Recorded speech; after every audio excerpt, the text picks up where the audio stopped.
May mga taong dumarating sa buhay natin sa hindi inaasahang pagkakataon, at may mga taong kailangang lumisan, kahit hindi pa tayo handa. 10 taon na ang lumipas mula nang huli silang nagkita.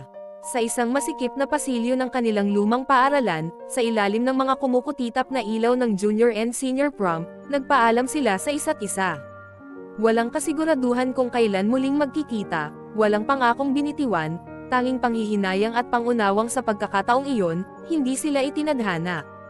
Ngayon, muling nagtagpo ang kanilang mga landas. Si Jasper, ay isa ng matagumpay na engineer na bumalik sa bayan upang tuparin ang isang proyekto. At si Dana, isang goroong pilit na bumubuo ng hinaharap para sa kanyang mga estudyante, hindi inakalang babalik sa kanya ang isang bahagi ng nakalipas na pilit niyang kinalimutan. Dalawang pusong minsang pinaglapit, pinaglayo ng tadhana, at ngayon muling pinagtagpo. Ngunit sa pagkakataong ito, may puwang pa kaya para sa isang pangalawang pagkakataon? O sadyang may mga kwentong hindi na dapat ipagpatuloy? Narito ang kwento ng buhay at pag-ibig ni Dana at Jasper. Sa bawat yapak niya sa lumang sementadong daan patungo sa kanyang dating paaralan, ramdam ni Jasper ang bigat ng nakalipas. Matagal na siyang hindi bumalik sa bayang ito, 10 taon na, kung bibilanggan niya. Ngayon, bilang isang lisensyadong engineer, bumalik siya upang pangunahan ang konstruksyon ng bagong gusali sa kanilang alma mater. Habang pinagmamasdan niya ang paligid, napatigil siya sa isang silid-aralan. Doon, may isang figura siyang natunton, isang babaeng nakatayo sa harap ng pasara, abala sa pagsusulat ng leksyon. Napako ang kanyang tingin. Kahit lumipas ang maraming taon, hindi niya kailanman nakalimutan ang babaeng iyon. Dana, mahina niyang usel. Parang naramdaman naman ng babae ang presensya niya. Dahan-dahan itong lumingon. Sa sandaling nagtagpo ang kanilang mga mata, bumalik ang lahat ng alaala, ang masasayang tawanan sa high school, ang mahahabang usapan sa ilalim ng puno sa likod ng paaralan, at ang gabing nagpaalam sila sa isa't isa bago magtapos. Jasper, may pag-aalinlang ang tanong ni Dana, halatang nagulat. Ngumiti siya, pilit na itinatago ang bumabahang emosyon. Matagal na no, tumanggo si Dana, pero may bakas ng lungkot sa kanyang mga mata. Oo, matagal na nga. Tahimik silang nagkatitigan. Parang sa isang iglap, bumalik sila sa nakaraan, sa panahon kung kailan sila pa. Ngunit kasabay ng alaala ang realidad. 10 taon ang lumipas, marami nang nagbago. Ikaw na pala ang in charge sa bagong building, congrats at natupad din ang pangarap mo, sabi ni Dana, na pilit binasag ang katahimikan. Yung gusto ko pa lang ang naabot ko, pero yung pangarap ko ay hindi pa natutupad, at ikaw naman, guro ka na, sagot ni Jasper, pinagmamasdan ang paisarang puno ng lesson plans. Matagal ko ng pangarap, mahinang tugon ng babae. Masaya ako para sayo, sagot ni Jasper, ngunit may bahid ng panghihinayang sa tinig niya. Hindi nila kailangang magsalita ng mahaba para malaman nilang pareho nilang inisip kung paano kaya kung hindi sila nagkahiwalay noon. Kung nagkaroon sila ng pangalawang pagkakataon noon, magiging iba kaya ang kwento nila ngayon. Ngunit hindi na sila mga batang puno ng pangarap. Sila ngayon ay mga taong hinubog ng panahon, at ng isang nakaraang minsang kanila. Sa huli, ngumiti si Dana. Welcome back, Jasper. At sa unang pagkakataon matapos ang maraming taon, napangiti rin si Jasper, kahit pa may bahid ng pangungulila. Salamat, Dana. Lumipas ang mga araw, at sa bawat pagkakataong nagkikita sila sa paaralan, hindi nila maiwasang mapansin kung paanong tila hindi naglaho ang dating koneksyon sa pagitan nila. Naging madalas ang kanilang pag-uusap, tungkol sa trabaho, sa buhay, at sa mga panahong lumipas. Hanggang sa isang gabi, sa ilalim ng parehong puno kung saan sila madalas mag-usap noon, napadpad sila muli. Jasper, may tanong ako, basag ni Dana sa katahimikan. Ano yun? Bakit hindi mo ako hinanap noon? Mahina ngunit may lungkot na tanong niya. Napayuko si Jasper. Hinahanap kita. Sa totoo lang, ilang beses kitang gustong balikan. Pero, nagkaroon ako ng pamilya, diretsong sagot niya, ramdam ang bigat ng kanyang mga salita. Dana, may anak ako. Napakurap si Dana, pilit na inuunawa ang sinabi ng dating kasintahan. Hindi na kami ng ina niya. Hindi naging madali ang lahat, pero mahal ko ang anak ko. Siya na lang ang tanging mayroon ako, patuloy ni Jasper. Tahimik lang si Dana. Alam niyang hindi madali ang sitwasyon ni Jasper, pero hindi rin niya maitatangging may bahagi sa kanyang puso ang natuwa na malaya pa rin itong magmahal muli. At ikaw? Tanong ni Jasper, pilit na inaaninag ang emosyon sa mukha ng babae. Single pa rin, sagot ni Dana, pilit na ngumiti. Hindi ako naghanap ng iba. Hindi ko rin alam kung bakit, pero, hindi na niya itinuloy ang sasabihin. Hindi na rin naman kailangan. Sa tingin pa lang nila sa isa't isa, alam nilang kahit gaano pa katagal, may bahagi sa puso nila na hindi kailanman nagbago. Nang gabing iyon, nang hawakan sila sa isa't isa, hindi man bilang parehong mga taong iniwan ng nakaraan, kundi bilang mga taong mas matured, mas handa, at mas may pag-unawa sa mga komplikasyon ng buhay. Ang pagmamahal na minsan nilang pinaglayo ay muli nilang natagpuan. Hindi ito perpekto. Hindi ito madali, ngunit sa pagkakataong ito, hindi na nila hahayaang mawala pa. At sa ilalim ng parehong punong saksi ng kanilang nakaraan, isang bagong simula ang isinulat. Naging masaya silang pareho sa relasyong meron sila ngayon, hindi man sila uli dumaan sa ligawan stage, pero araw-araw naman pinaparamdam ni Jasper na mahal talaga siya nito, nangako naman ito na habang buhay siyang liligawan. At about sa anak ng binata, na-meet niya na ito. Pinakilala sa kanya ni Jasper si Justin nang minsang sinama niya sa school. Mabait ang bata, bibo at malambing din. Sa loob ng 6 na buwan ay naging maayos ang kanilang relasyon, kaya naman isang araw ay nag-propose na sa kanya si Jasper, doon pa rin sa ilalim ng parehong puno kung saan sila naghiwalay at muling nagkabalikan. Tinanggap niya naman ito ng buo sa kanyang puso, inabot ng 3 buwan ang preparasyon ng kanilang kasal. Isa itong intimate wedding kung saan sa bayan nila mismo idinaos at dinaluhan lamang ng ilang kamag-anak at mga piling kaibigan. Pagkatapos ng kasal, tumulak sila papuntang Palawan para sa kanilang honeymoon. Pumunta rin sila ng Hong Kong at sa pagkakataong ito ay kasama na nila ang anak sa pamamasyal. Napagpasyahan din ni Jasper na bumili na lang ng bahay malapit sa school na pinagtuturuan niya. Kasama na din nila sa bahay si Justin. Araw-araw itong hinahatid ng asawa sa school dahil ayaw nitong i-transfer ang anak sa school kung saan siya nagtuturo. Sa nagdaang 6 na buwan, naging maayos naman ang pagsasama nila. Ngunit hindi maiiwasan ang magkaroon ng maliit na tampuhan, katulad na lang ng pagtawag ni Justin ng mommy sa kanya. Hindi niya kasi ito pinayagan na tawagin siyang mommy ng bata. Ang gusto niyang itawag nito ay tita mommy na siyang ikinatampo ni Jasper. Kasalukuyan silang nasa sala noon at nanonood ng news pagkatapos maghapunan. Napansin niyang walang imak at pawang wala sa mood ang asawa habang nanonood, hindi man lang siya nito kinikibo na ipinagtaka niya, dahil madalas kasi itong nakayakap sa kanya kapag nanonood sila ng TV. Ipinagkibit balikat na niya lang ito dahil baka may problema lang sa trabaho. Napahikab ako, saka tumingin sa kanya. Tiningala siya at niyayang umakyat na para matulog. Sige. Sunod na ako, tugon nito pero nakatuon pa rin ang tingin sa TV. Nauna na lang akong umakyat. Pino na talaga ako, nakakatampo rin ito minsan. Medyo nainis ako nang makapasok sa kwarto dahil nakapatong na naman sa dresser ang pinagbihis ang shirt ni Jasper. Kinuha ko ito at idiniretso sa laundry rack sa loob ng bathroom. Itinuloy ko na rin ang pag-half bath. Paglabas ko, nainis na naman ako dahil hindi pa rin umaakyat ng kwarto si Jasper. Naghintay ako ng ilang minuto bago lumabas at tawagin siya.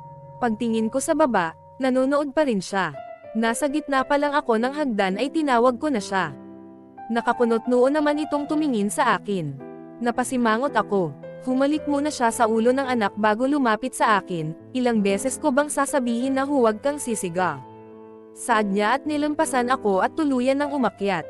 Hindi ako sumisigaw, depensa ko habang nakasunod sa kanya. Napatigil siya. Anong tawag mo doon sa ginawa mo?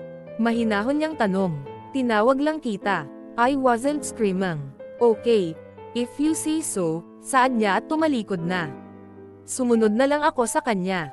Pagkapasok sa kwarto, tinanggal niya ang shirt niya at initsa na naman sa upuan sa may dresser. Saka tinungo ang banyo. Jasper, yung shirt mo. Ilagay mo naman sa rack. Papasok ka na rin lang sa banyo hindi mo padalhin, inis kong saad bago siya tuluyang makapasok.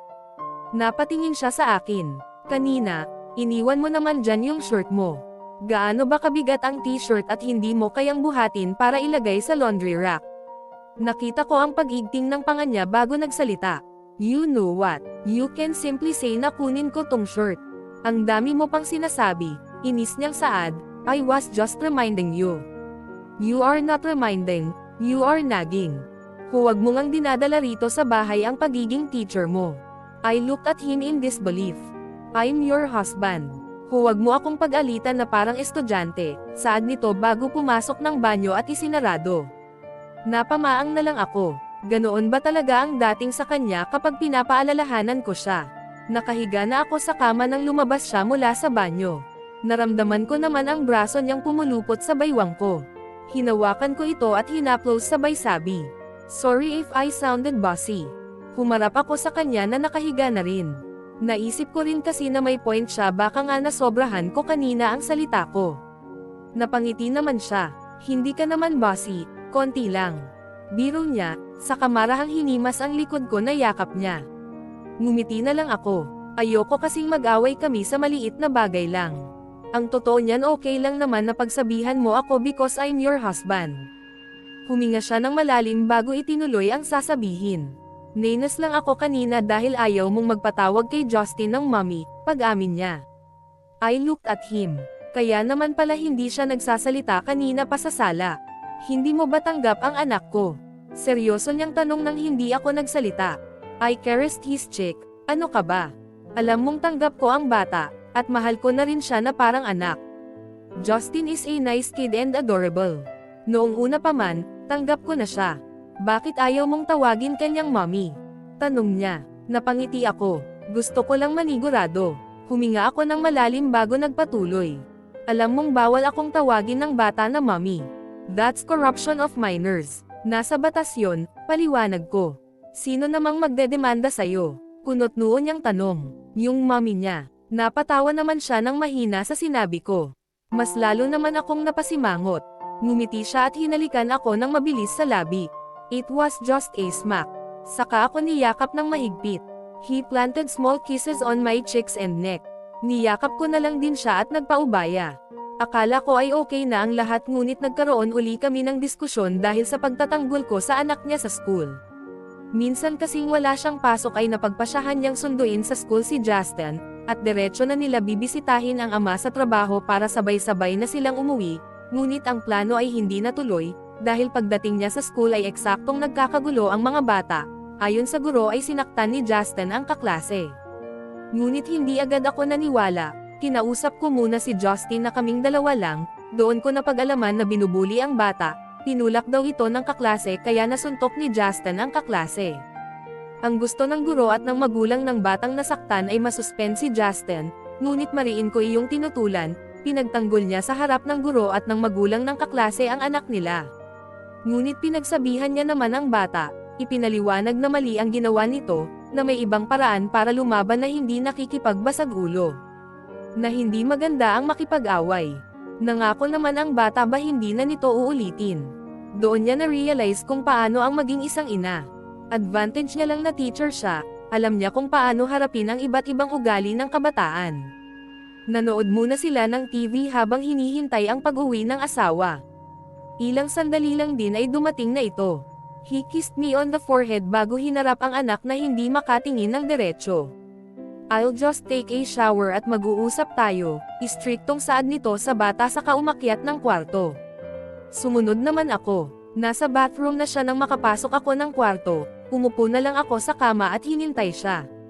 I'm sure he wants to know what happened earlier. Excited din akong ibalita na na-convinced ko ang discipline coordinator na huwag patawan ng suspension si Justin. I smiled at him nang lumabas siya ng banyo. Naka-shorts na ito at white t-shirt. We'll talk to Justin first, then we'll talk later. Malamig niyang saad bago tinungo ang pinto. Napakibit balikat na lang ako. 30 minutes na pero hindi pa rin pumapanhik si Jasper kaya napagpasyahan kong tingnan ang mag-ama. Sa taas pa lang ng hagdan, nolinagan ko na ang galit na boses ni Jasper. Nakaupo sa sofa si Justin habang ang ama nito'y nakapamaywang sa harap niya. I never taught you to be violent. Rinig kong saad nito. Hindi na sana ako bababa kung hindi ko narinig ang sunod nitong sinabi. I know the parents of those kids. Nakakahiya talaga ang ginawa mo. Galit nitong saad. Medyo nainis ako dahil mas iniisip pa niya ang mga sasabihin ng mga parents na iyon kaysa sa damdamin ng anak niya. 30 minuto na niyang pinapagalitan ang bata. Jasper, tama na yan. Patulugin mo na ang bata, saway ko. Tumingin naman siya sa akin. Lumapit ako kay Justin na umiiyak na, inalo ko ito dahil panay na ang iyak. Isa ka rin. You are spoiling that kid. Inis niyang belang sa akin. Pinapagalitan niya ba ako in front of the kid? How could he be this tactless? Napailing na lang ako. I know hindi ko siya dapat patulan lalo na't kaharap ang bata. Inutusan kong umakyat na ang bata para matulog. Nag-aalangan naman itong tumingin sa akin at sa daddy niya. Pinatayo ko na siya at agad naman itong tumakbo paakyat ng room niya. Sinundan ko na lang siya ng tingin habang paakyat. Nang masigurong nakaakyat na siya saka ko hinarap ang ama nito. Stop looking at me like I did something disgusting, saad ko. What you did is not good. Harap-harapan mong kinampihan si Justin na parang tama yung ginawa niya. Nakatiimbagang nitong saad. Napakunot noo naman ako. I just said na patulugin mo na yung bata, depensa ko. I'm referring to what you did at his school. Saad niya na halatang tinitimpi ang galit. The parents of those kids called me up. Kinunsinti mo ang bata. Napatayo na ako. I can't believe it. Akala ko matutuwa siya na hindi na-suspend ang bata, mas nagalit pa pala siya. Now, what? He'll think na tama ang ginawa niya dahil ipinagtanggol mo siya. You're a teacher. Of all people dapat ikaw ang magsabi na mali ang ginawa niya. Saad nito sa nakapamaywang na tumalikod, nagtadyas naman ang bagang ko sa narinig mula sa kanya. Sorry ha, pero hindi tayo pareho ng disciplining style. And you are questioning my credibility as a teacher, now. That's bullshit. Inis kong tugon. Napalingon siya sa sinabi ko pero hindi nagsalita. Marahil ay nagulat siya sa pagmumura ko. Nainas na kasi talaga ako, paano ka nakakasiguro na dahil ipinagtanggol ko siya iniisip niyang tama ang ginawa niya? You are putting words on his mind. You should have listened to him first para malaman mo kung ano ang iniisip niya. Hindi yung ikaw na ang nag-isip para sa kanya. Saad ko sa katumalikod na. Nakakainsulto talaga yung sinabi niya. Unti-unti na yatang lumalabas ang ugali niya. I thought I know him enough. Tama nga ang sinabi ng ilan na hanggat hindi mo nakakasama sa iisang bubong ang isang tao, hindi mo malalaman ang tunay niyang ugali. Dahil sa nangyari ay magdamag akong hindi nakatulog sa sama ng loob, iniisip ko pa rin kung nagkamali nga ba ako ng pagkakakilala sa kanya. Ganoon ba talaga siya mag-isip? Parang wala siyang bilib sa desisyon ko. Kulang na lang sabihin niyang hindi ako dapat makialam sa usapin tungkol sa anak niya. Halos kakaidlip ko pa lang nang maamoy ko ang aroma ng kape kaya nagising ang diwa ko. Pagmulat ko ng mata ay nakangiting mukha ni Jasper ang bumungad sakin. Binati niya ako habang hawak ang tray ng pagkain na may nakapatong na isang tangkay ng pulang rosas. Sa pagkakataong ito alam kong bumabawi siya. Inilapag niya sa side table ang tray saka hinayla ako paupo sa kama. Umupo din siya sa gilid ng kama paarap sakin saka inabot ang tray ng pagkain at ipinatong sa kandanggan ko. Kinain niya na lang ang mga iyon habang ang asawa ay nakangiti lang siyang pinagmamasdan hanggang sa matapos siyang kumain. Ito na din ang nagligpit. Tinungo ko naman ang banyo para makaligo na. Pagbaba ko ng sala ay nakaupo ang mag-ama sa sofa at may dalang backpack. Siguro ay uuwi na kami at hindi na matutuloy ang planong pamamasyal sa araw na iyon. Kaagad na lumapit sa akin si Justin at humalik sa pisngi ko. Pagkatapos ay nauna na itong lumabas bitbit ang kanyang bag. Lumapit naman ang ama nito at hinawakan niya ang dalawang kamay ko at hinalikan. Humingi ito ng tawad sa mga offensive na nasabi nito. What he said was really insulting, but shall I harbor ill feelings towards him? Asawa ko pa rin siya. I sighed and forced myself to smile.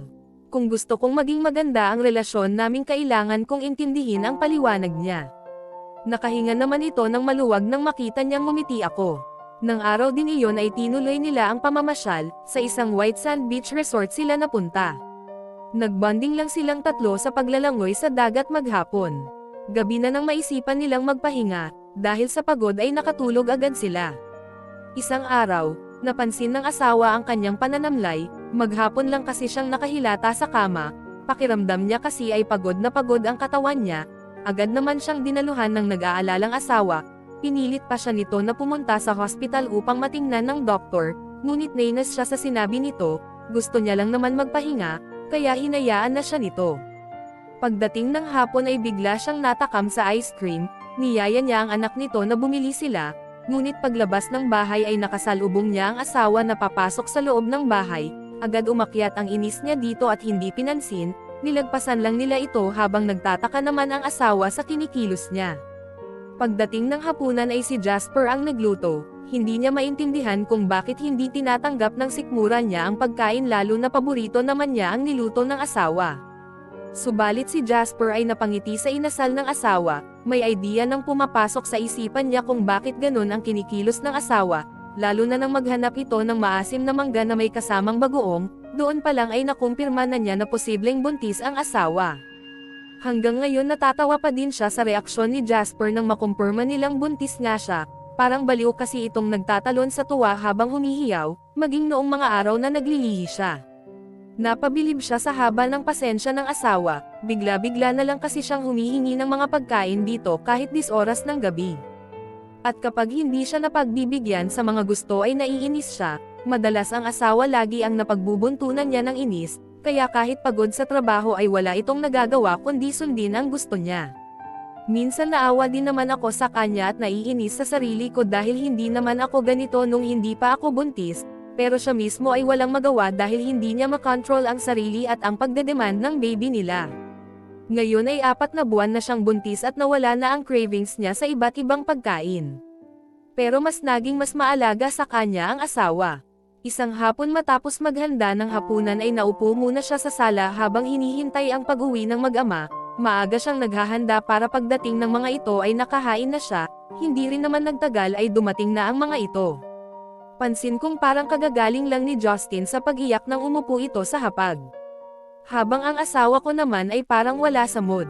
Tinanong niya ang mga ito kung anong nangyari, ngunit ang asawa ang sumagot dahil naiinis ito sa muling pakikipag-away, anak. Binalingan niya si Justin at kinausap ng malumanay.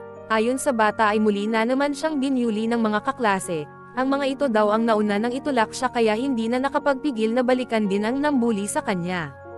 Napabuntong hininga na lang siya at muling pinaalalahanan ang bata dahil mukhang nakalimutan nito ang pinanggako sa kanya na hindi na uulitin ang pakikipag-away. Gayunpaman, nag-request ang bata na ilipat na lang siya ng school kung saan siya nagtuturo, lalo namang nagalit dito ang ama. Halos kulang na lang ay magwala ito sa galit. Dahil sa inasal ng asawa, ay sila naman ang nagtalo, pero kalaunan din ay napapayag niya ito na ilipat ang bata, para mas mabantayan niya din ito at sa kondisyon na kapag muling nakipag-away ang anak, ay hindi na siya mangangialam sa pagdidisiplina sa anak. Naging maganda naman ang pagsasama namin ni Jasper. Sa awa ng Diyos ay wala namang naging problema. Mukhang nalagpasan na namin ang adjustment period. Ngayon ay 5 buwan na akong buntis. Habang inaayos ko ang damit na isusuot namin sa pagpasok ay tinanong ko siya kung anong oras nakauwi kagabi, 3 araw na kasi itong magkakasunod na late umuuwi dahil nag-overtime sa trabaho.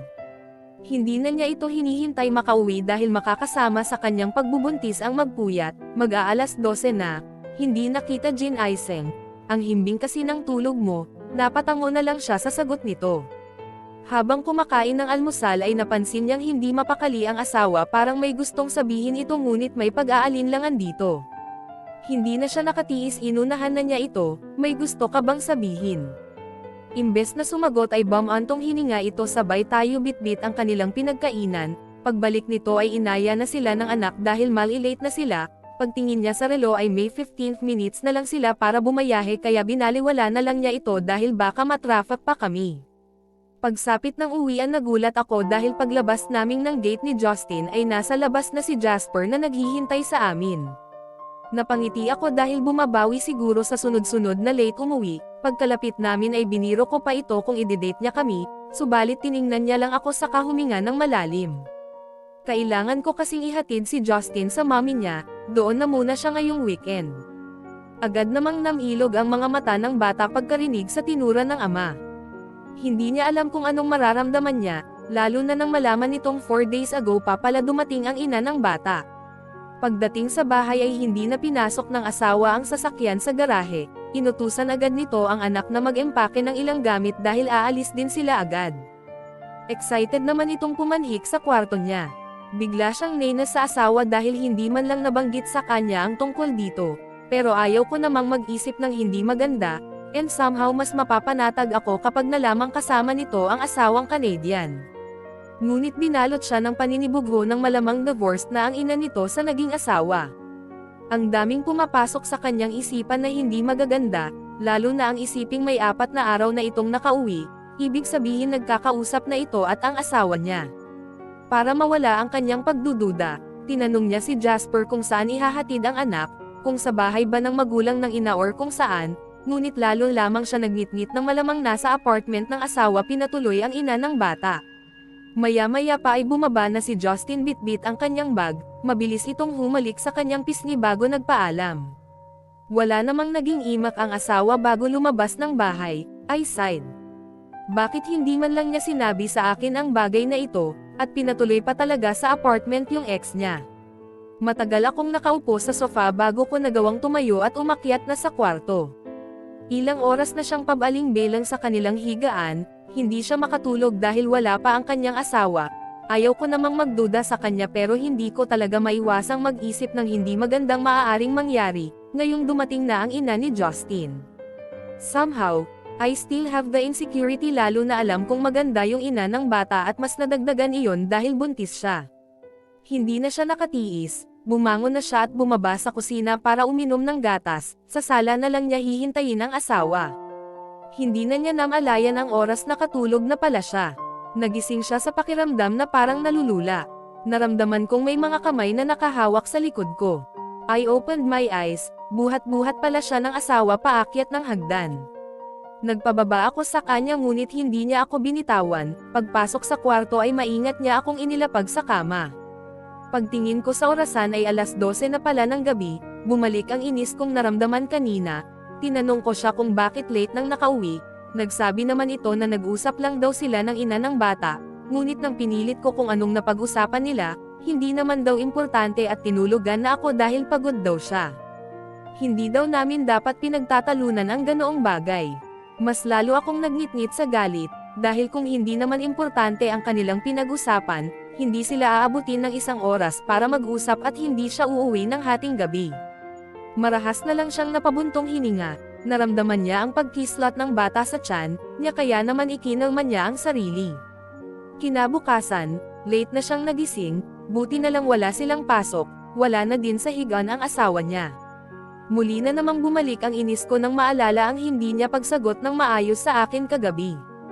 Gusto ko lang naman malaman ang pinag-usapan nila ng ganoon katagal, in that way I can tell kung nag-uusap na sila ng ex niya in the last 4 days or not. Ayoko kasing itanong ng diretso sa kanya kung talaga bang nag-o-overtime siya, dahil baka pagmulan lang namin ng away, pero dahil sa hindi niya pagsagot ng maayos kagabi, mas lalo tuloy akong nagduda. I guess I will just ask him straight. Bumangon na lang ako at naligo. Pagbaba ko ng hagdan ay hindi ko nakita si Jasper, sumilip ako sa garahe wala din ang kotse niya.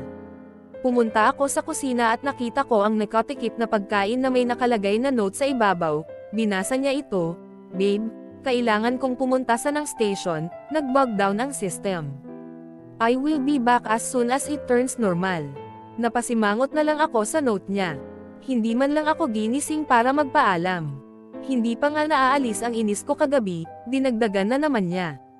Kumain na lang ako ng umagahan, pagkatapos ay bumalik ako sa kwarto, tiningnan ko ang cellphone ko kung may text or tawag mula sa lalaki, ngunit wala man lang ni isa. Saglit akong natigilan nang maalala na malapit lang ang apartment kung nasa ang station pumapasok ang asawa, ang daming mga negatibong pumapasok sa isip niya, pero pilit niya itong winawaglit. Sumapit ang hapon, hindi pa rin umuuwi ang asawa, kanina niya pa ito tinatawagan ngunit hindi ito sumasagot. Naghintay siya ng dinner, pero wala pa ring asawang dumarating. Nakaisip siya ng paraan para makumpirma kung nasaan ito. Tinawagan niya ang numero ng anak, sumagot naman agad ito at masaya siyang binati sa kabilang linya, nakiusap siya dito na kung pwede makausap ang ama nito, saglit itong natahimik sa kabilang linya. Abot-abot ang kaba niya na sana ay wala doon ang asawa, ngunit narinig niya ang pagtawag nito sa ama. Mahabang katahimikan ang namagitan sa kanila, bago siya nakarinig ng buntong hininga. Parang gusto niyang maiyak nang marinig ang boses ng asawa sa kabilang linya. Pakiramdam niya ay nagsisinungaling sa kanya ang asawa. Gusto niya itong sumbatan pero pinigilan niya ang sarili. Kalmado niya lang itong sinabihan na umuwi na, bago pinatay ang tawag. They invited me over dinner at naisip kong, okay lang naman sigurong mag-dinner paminsan-minsan si Justin kasama ang daddy at mommy niya, hayag agad ni Jasper pagkapasok pa lang ng bahay. I was sitting at the sofa. I tried to control my temper and my emotions. Gusto kong sabihin na sana naisip niya yun noong hindi pa kami kasal, pero alam kong mag-iiba na ang takbo ng usapan. What I wanna deal right now is what happened this day.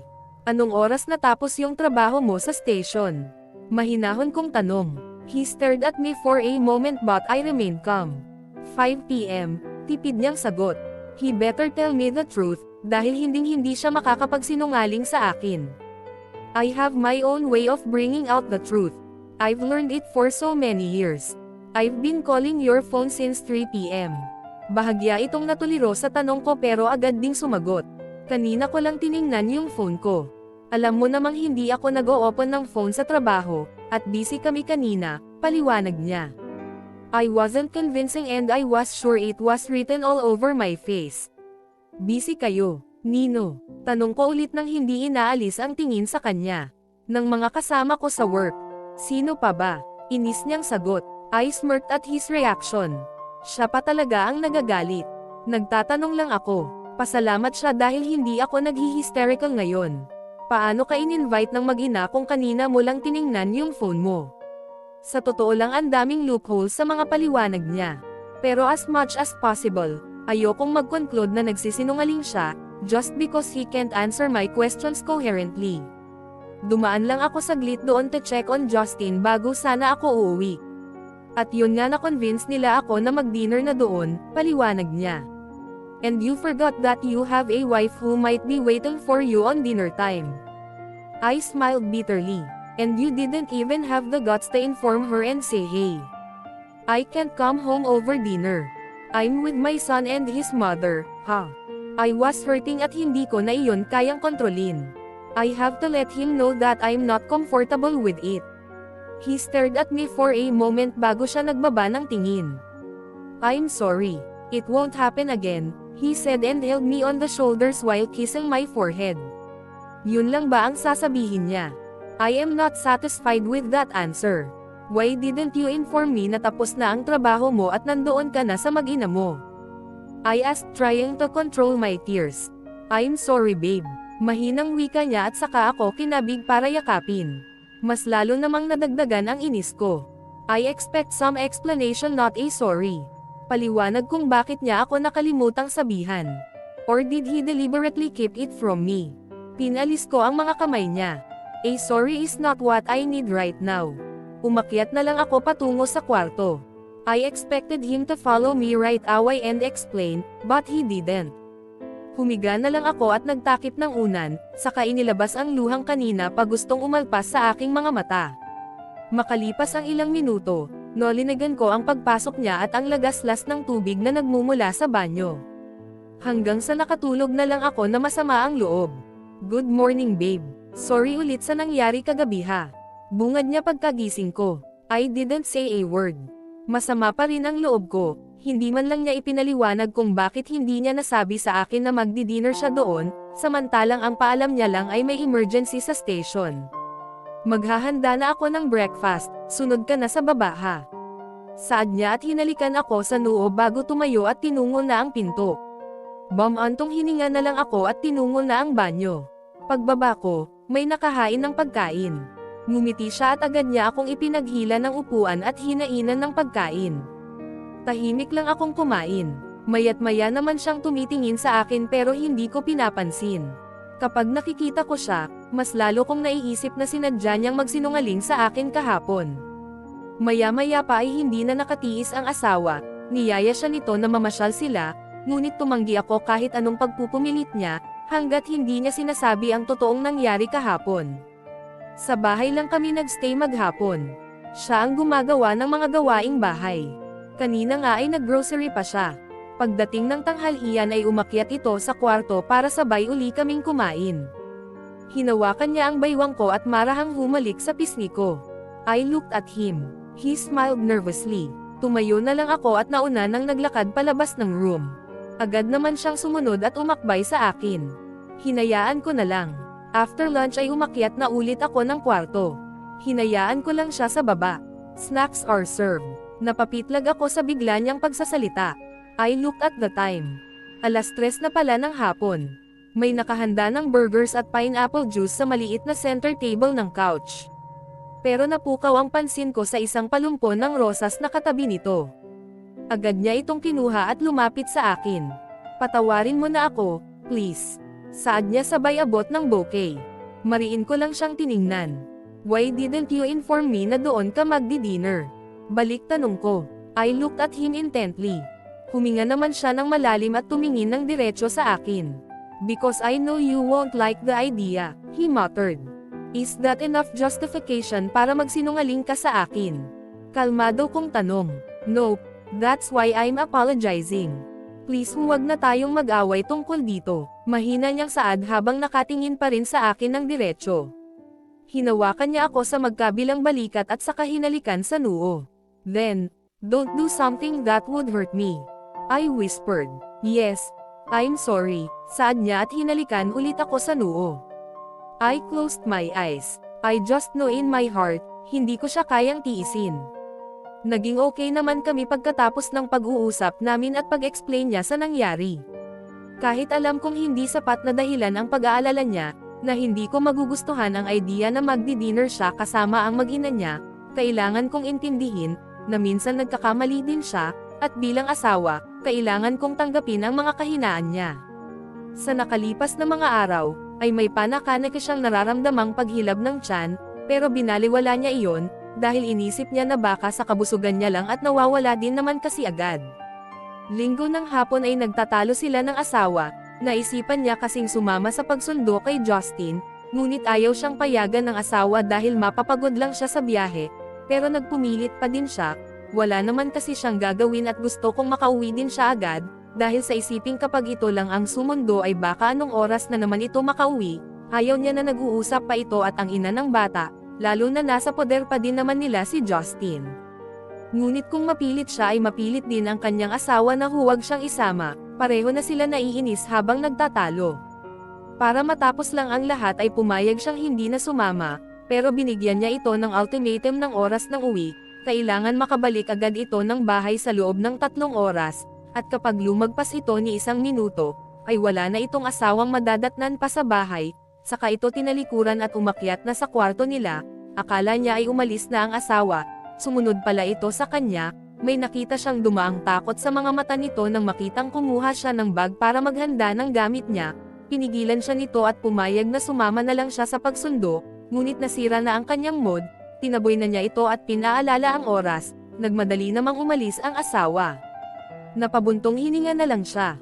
Hindi na talaga siya komportable sa kinikilos ng asawa, lalong nadadagdagan ang kanyang pagdududa dito. Ngunit seryoso siya sa sinabi sa asawa, desidido na siya, oras na malate nang uwi ang asawa ngayon ay lalayasan niya talaga ito, napapagod na din siya dahil siya na lang palagi ang umiintindi sa sitwasyon nila. Naghintay ako sa pag-uwi ng mag-ama, binaba ko na din ang bag na naglalaman ng ilang personal kong gamit, siniguro kong bantayan ang oras, kaya pagsapit ng 3 oras mula nang umalis ang asawa ay nagpasya na siyang umalis, subalit naghintay pa siya uli ng 5 minuto. Nang walang asawang dumating, saka lang siya lumabas ng bahay, persigido talaga siya sa paglalayas para matauhan ang asawa.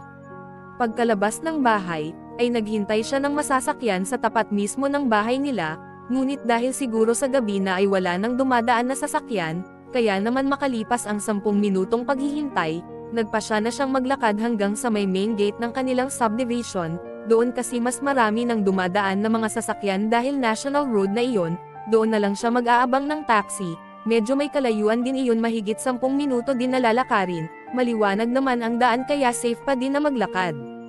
Ilang hakbang pa bago ako makarating sa main gate, nang may bigla na lang pumaradang sasakyan sa tapat ko. Hindi ko agad nakilala ang sasakyan kaya hindi ko iyon pinansin, nagpatuloy lang ako sa paglalakad, ngunit nakakailang hakbang pa lang ako ay may pumihil sa akin, Nila nito ang braso ko, sisinghalan ko na sana ito ngunit paglingon ko ay ang nag-aalalang mukha ng asawa ko ang nalingunan ko.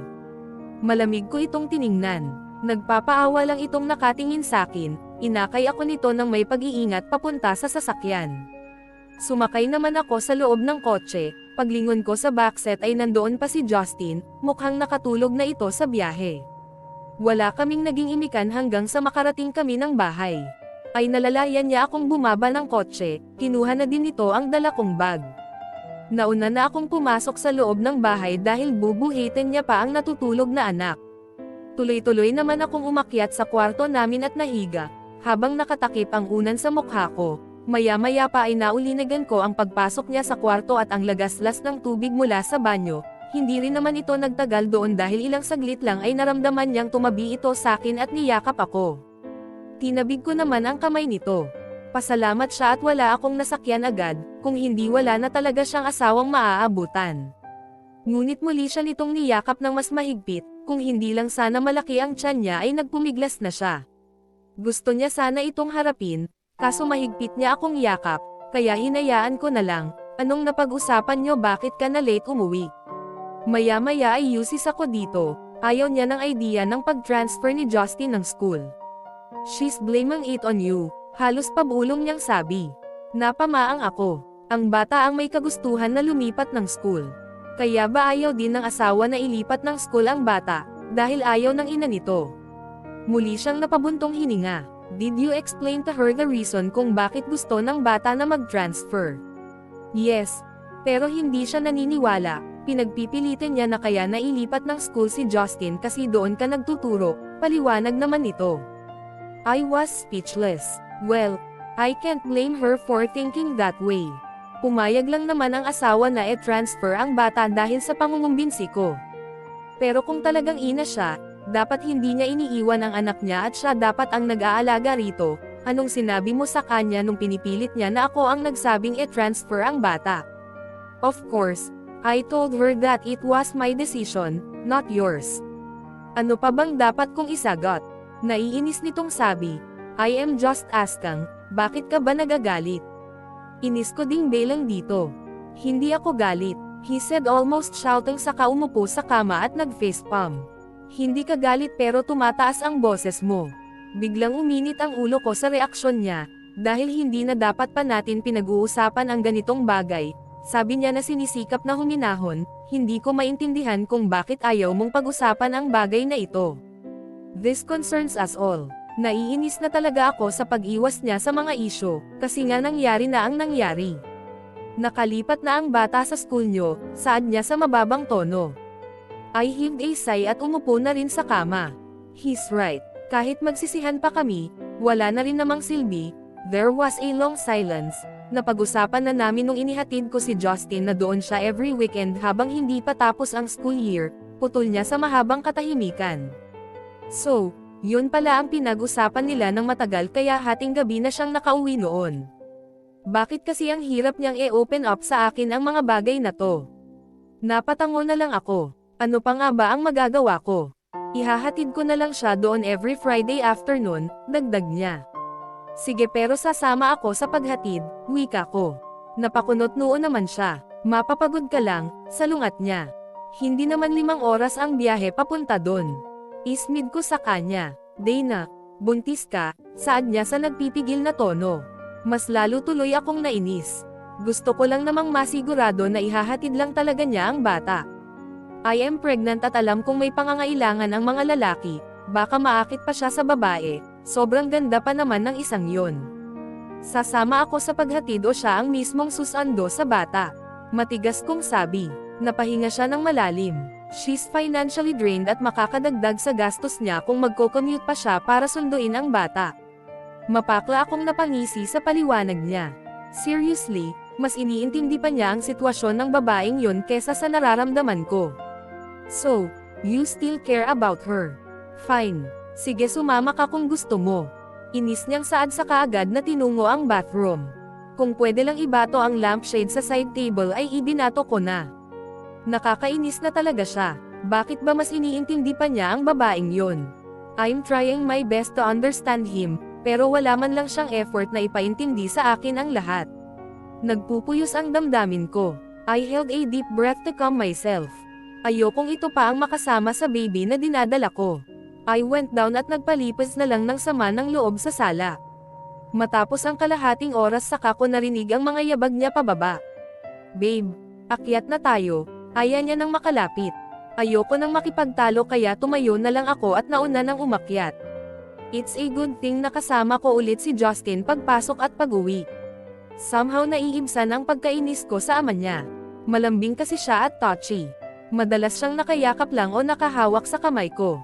Minsan idinidikit pa niya ang tainga niya sa tiyan ko, at kapag naramdaman ang pagsipa ng baby, ay tatawa siya ng malakas. Nakakahawa ang energy niya. Si Jasper naman lagi nang maagang umuuwi kaya nawawala na rin ng paunti-unti ang tampo ko. Katulad ng napag-usapan, sumasama ako every Friday para ihatid ang bata sa apartment. Matapos ang ilang linggo ay natapos na rin ang school, doon na raw ulit titira ang bata sa ina nito. Ita-transfer na rin daw niya ito next school year sa dati nitong school. Hindi na lang ako nagsalita noong sabihin iyon ng asawa ko. Okay na sana ang lahat kaya lang sa mga nagdaang araw, alas 8 na nakakauwi ng bahay si Jasper. Dati naman alas 7 o mas maaga pa andito na siya. Hindi na rin siya nakakaabot ng dinner, lang araw ka ng alas 8 umuuwi puna ko sa kanya. Habang nakahiga na kami sa kama. Dumadaan lang ako saglit kay Justin, tipid niyang sagot. Medyo nainis ako. Hindi man lang siya nag-abalang ipaalam sa akin. Kung hindi pa ako nag-react hindi pa niya sasabihin. Umuulit na naman yata ang nangyayari. Ayokong questionin ang isang oras na inilalaan niya para sa anak niya kaya lang wala talaga akong katiwa-tiwala sa ina ng bata. Sa weekend nga pala birthday ni Justin. Pwede ba akong pumunta doon? Paalam naman niya. Kung papayag ka na kasama ako, saka ka lang pupunta, tugon ko. Alam mo namang hindi okay ang pakikitungo ni Carla sa'yo diba? Baka magkainitan lang kayo doon, paliwanag naman niya. Then tell her that I am your wife and I have to be where you are, matigas kong wika. Ayan ka na naman sa pagseselos mo saway niya. Bakit wala ba akong karapatan? Unti-unti na namang bumangon ang inis sa dibdib ko. You have pero walang basehan. Anong walang basehan? Mas pinapaboran mo pa nga yung babaeng yon kesa sa akin.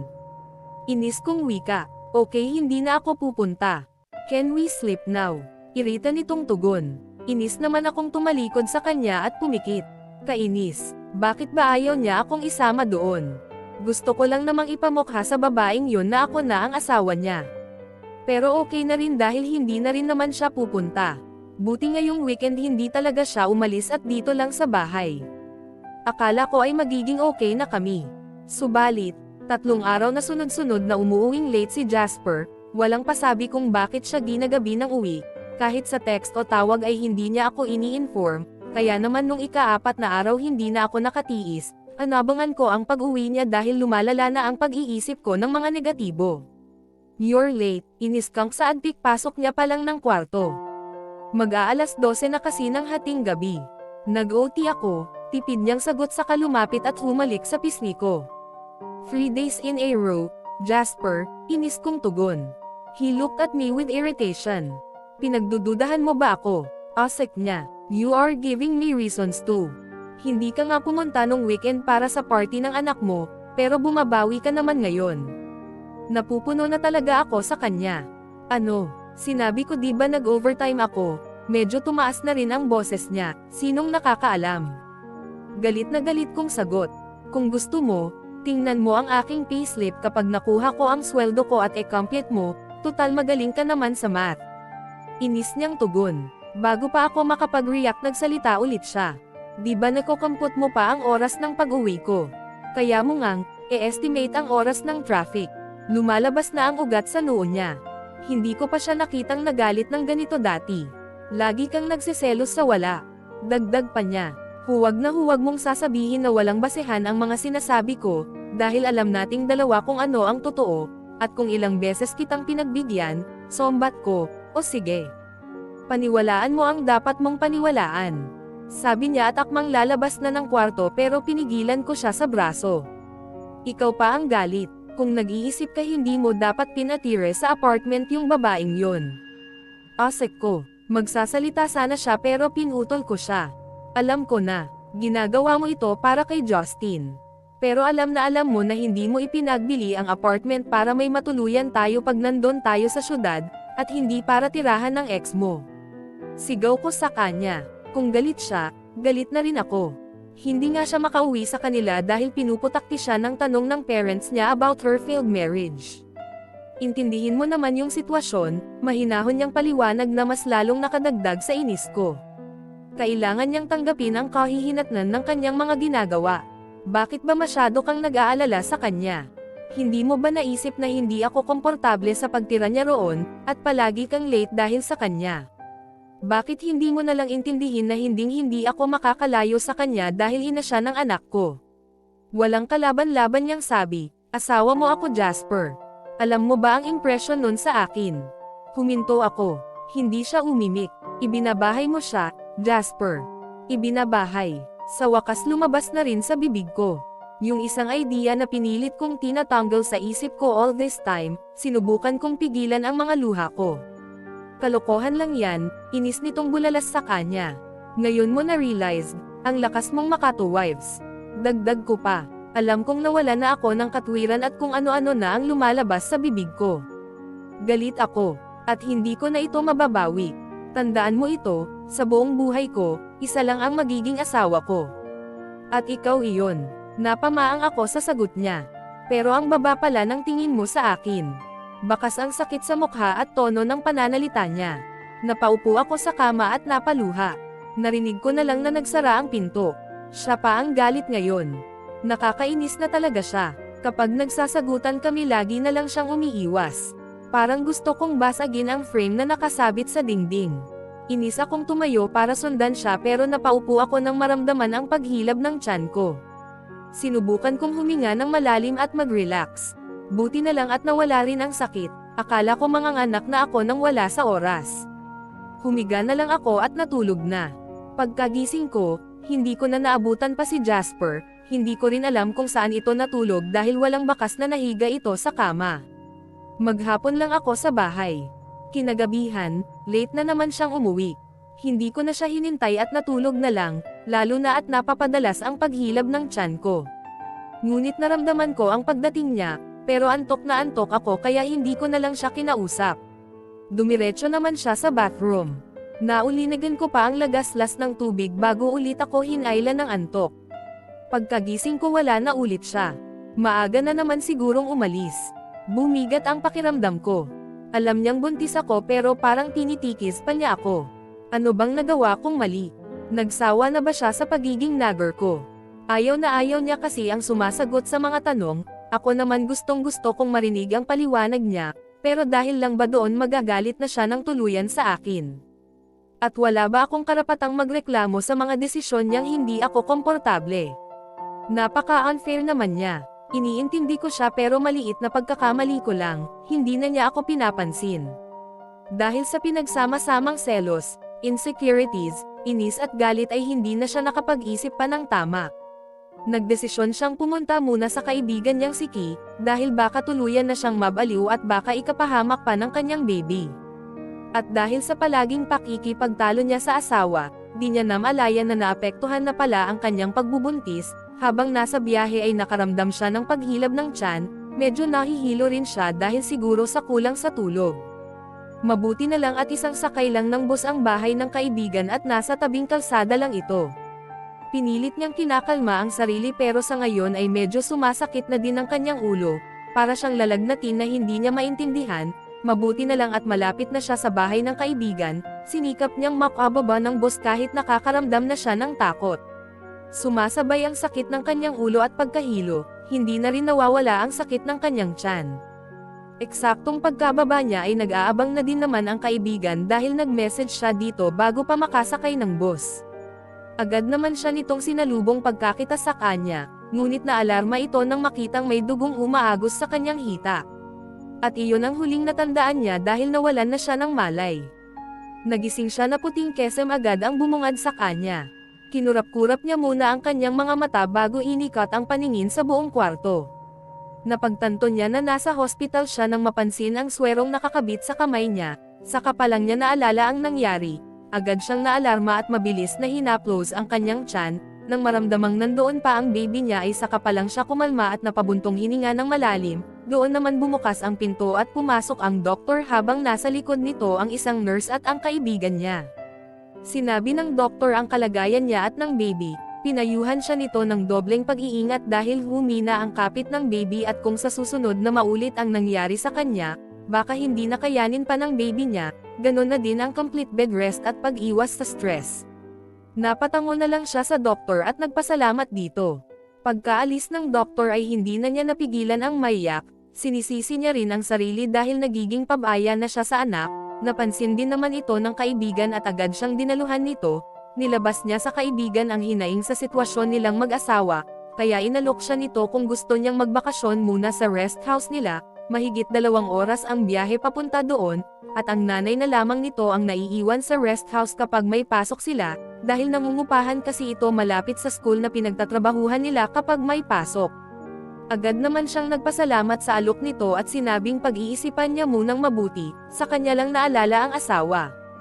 Nang tingnan niya ang orasan ay 2:00 na ng madaling araw, hinanap niya ang cellphone niya.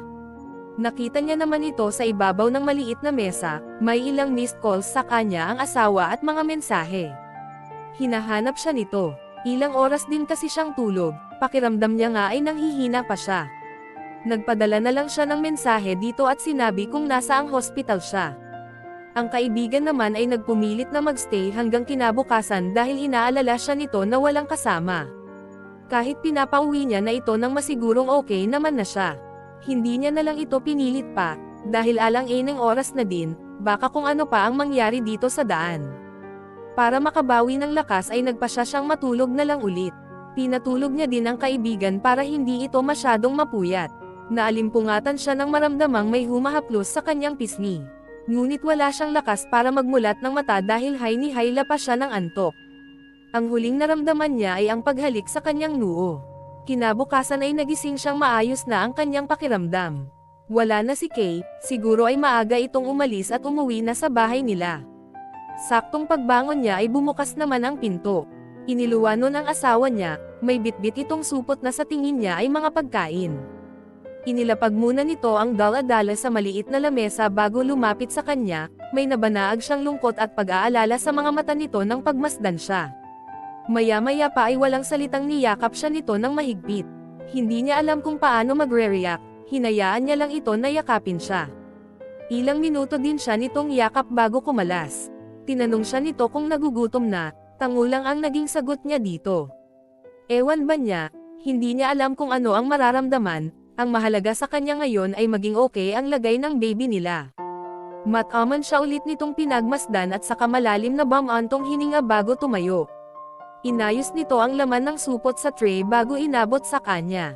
Kinuha niya naman agad ito saka nagsimulang kumain, dahil kahapon pa siya hindi kumakain ay pakiramdam niya gutom na gutom siya. Kaya naman lahat ng pagkain na inabot sa kanya ay naubos. Pagkatapos uminom ng tubig at vitamins, muli siyang nahiga, alam niyang nakatingin lang sa kanya ang asawa sa bawat pagkilos niya. Binalingan niya ito at tinanong kung wala ba itong pasok, umiling naman ito sabay sabing nag-leave muna sa trabaho para mabantayan siya.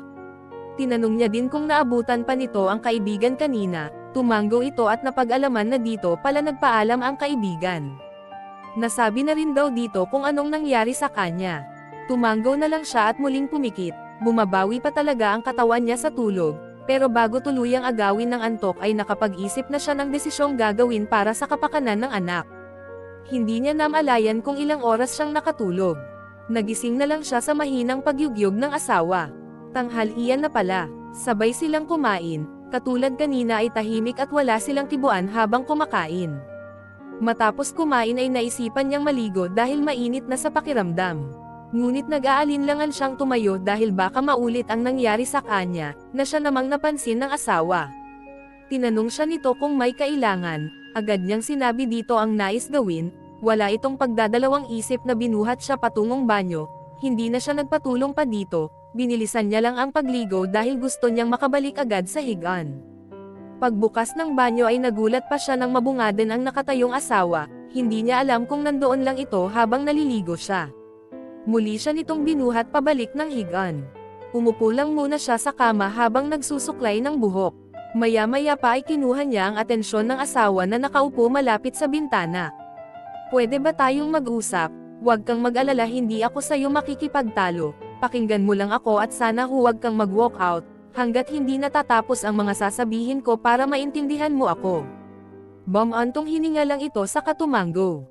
Subalit makikita sa mukha nito ang kaba at takot na hindi maipaliwanag na emosyon.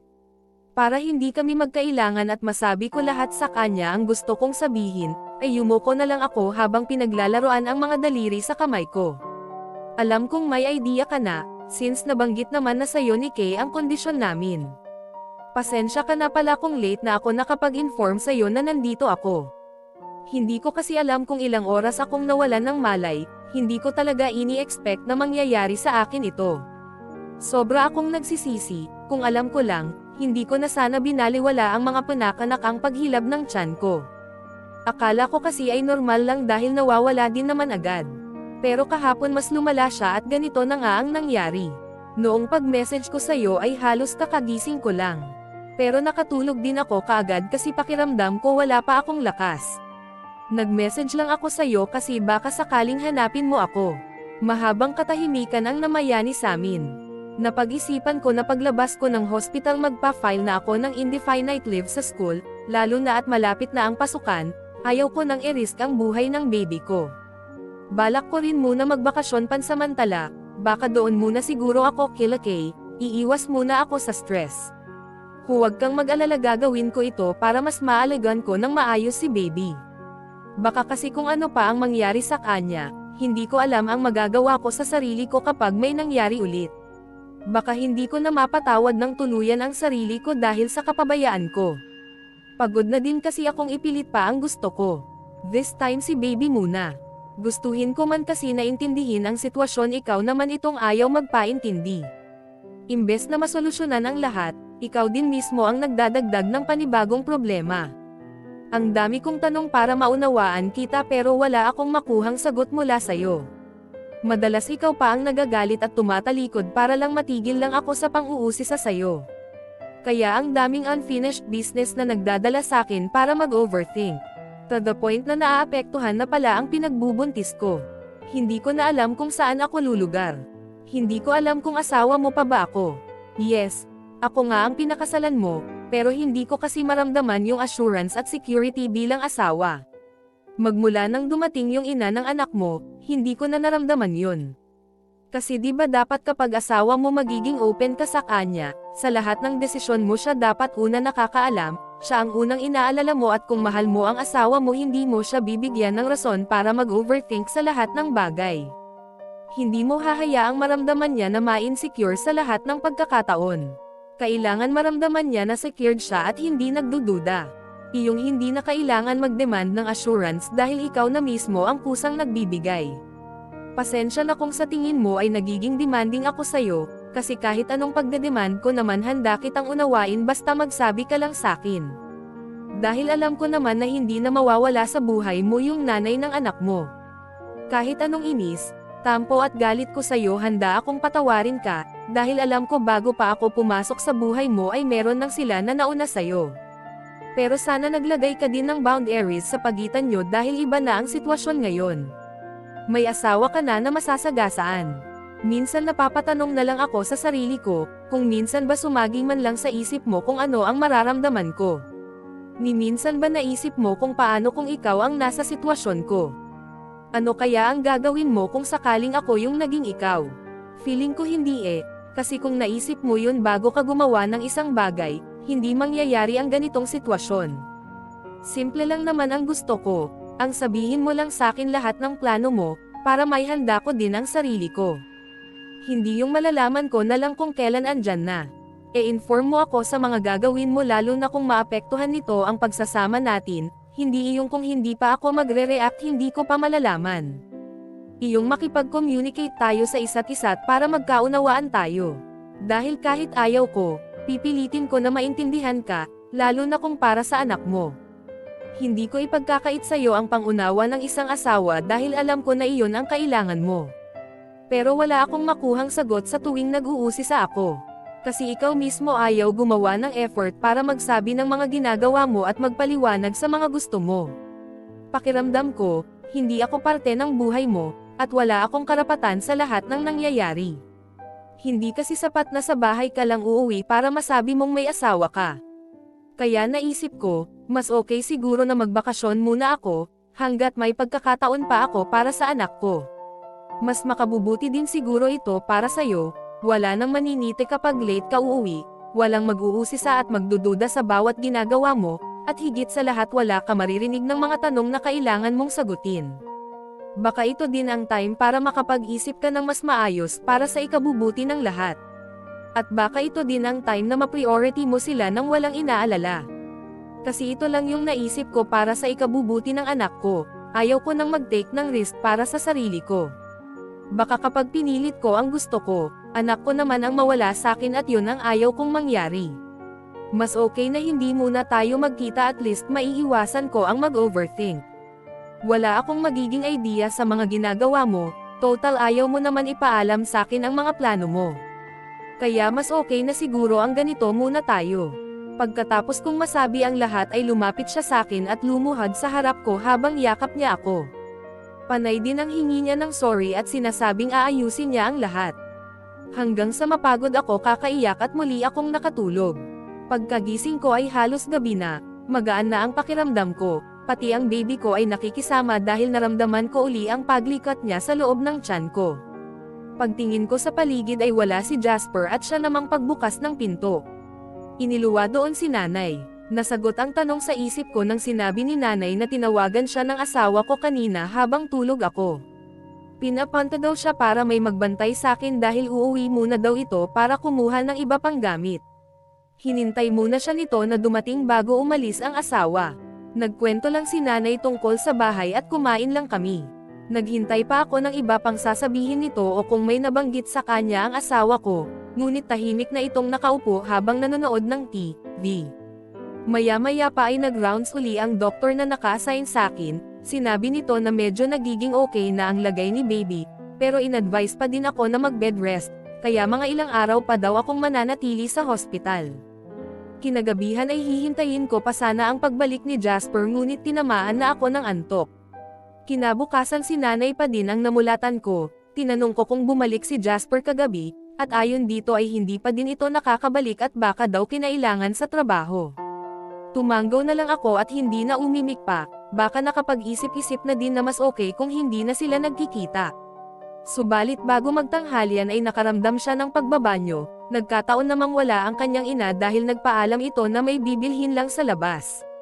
Nakakaramdam siya ng takot ngunit pilit niyang nilalabanan ito, kahit sinabi ng doktor na nagiging okay na ang lagay ng baby niya. Natatakot pa din siya na walang mag-aalalay sa kanya, sinikap niyang tumayo sa kama. Dadahan-dahanin na lamang niya ang paglalakad papuntang banyo habang supusapo ang tiyan.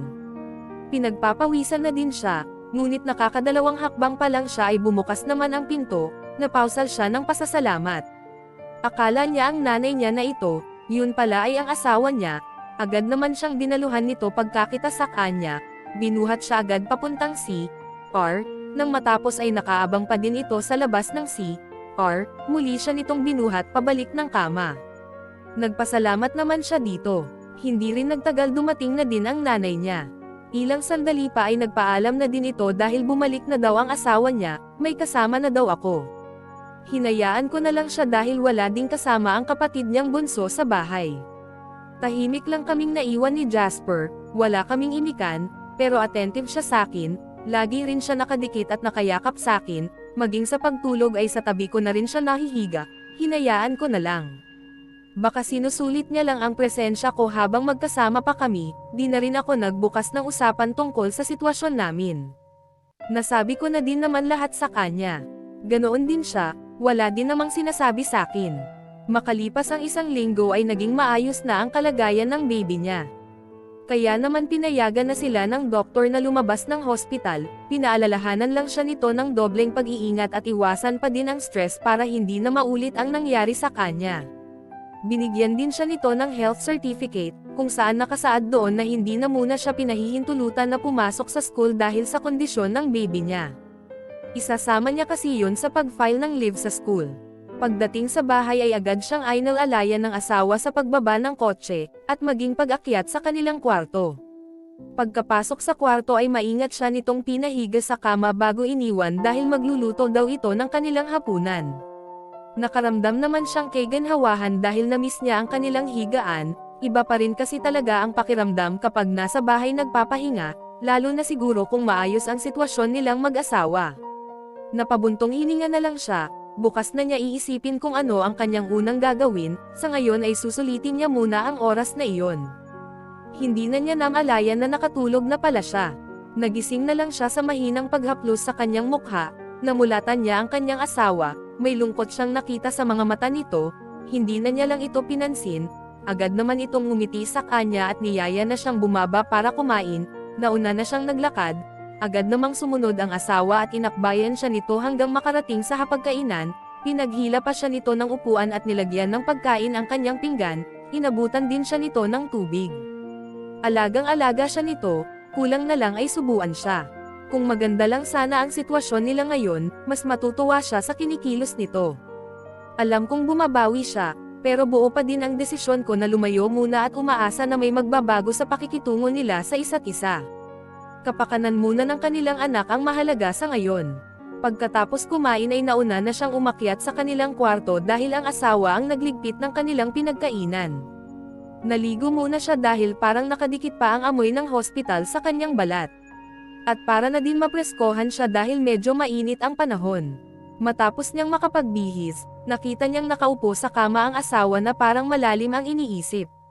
Pagkakita naman sa kanya ay ngumiti ito at agad naglakad papasok ng banyo, hanggang sa marinig niya ang lagaslas ng tubig. Dahil nakatulog siya kanina, hindi agad siya dinalaw ng antok, nakaupo lang siya habang nakasandal ang likod sa headboard ng kama. Nag-browse na lang siya sa kanyang cellphone. Nasa ganoong posisyon siya nang nabungadan ng asawa matapos nitong maligo, bakit hindi ka pa natutulog? Tanong nito, hindi pa kasi ako inaantok, sagot niya naman dito na sa cellphone pa rin nakatingin. May binabasa kasi siyang isang article. Tumabi naman ito sa kanya at kinabig siya pasandal sa dibdib nito, nararamdaman niya ang malakas na pintig ng puso nito, maya-maya pa ay niyakap na siya nito at hinalikan sa ulo. May sasabihin ka ba? Muling tanong niya dito. Bumantong hininga lang ito habang hinahaplos ang kanyang buhok.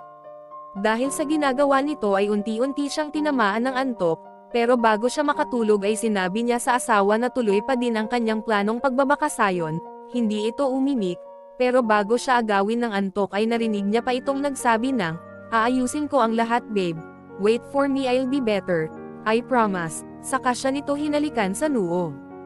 Kinalunesan agad siyang naghanda para pumunta sa school kung saan siya nagtuturo. Ngayong araw siya magpa-file ng leave. Nakausap na din niya ang kaibigang si Kay at alam na nito ang pagpunta niya sa rest house nila. Alam na din daw ng nanay niya ang pagdating niya, nasabi na nito ang pansamantalang pagstay niya sa rest house nila, kaya inaasahan na nito ang pagdating niya. Excited na nga daw ito at may makakasama na ito bukod sa pamangkin nila. Ngunit nagtaka siya nang maabyutan ng asawa sa sala na nakaupo sa sofa, ang alam niya kasi ay may pasok ito sa trabaho. Magmula ng ma-hospital siya ay hindi din ito pumapasok, pero okay naman na siya at nakalabas na ng hospital, kaya buong akala niya ay papasok na din ito. Nasagot lang ang tanong niya nang sabihin nitong sasamahan siya nito sa school at nakiusap din na ihatid siya nito sa rest house ng kaibigan, pumayag na lang siya para hindi na hamaba pa ang usapan nila. Mahigit 45 minutes lang din naman ang layo sa kanila ng rest house nila Kay. Kaya matapos makapagpaalam sa school ay bumiyahe na sila patungo sa bahay ng kaibigan. Habang nasa daan ay pareho lang silang tahimik ngunit ang kanyang kamay ay laging hawak ng asawa, banibitawan lang nito kapag kailangan magpalat ng gear pero kaagad ding hinahawakan kapag libre na uli ang isang kamay nito. Hinayaan niya na lang. Pagdating sa bahay ng kaibigan ay agad silang sinalubong ng nanay ng kaibigan, tuwang-tuwa ito pagkakita sa kanya.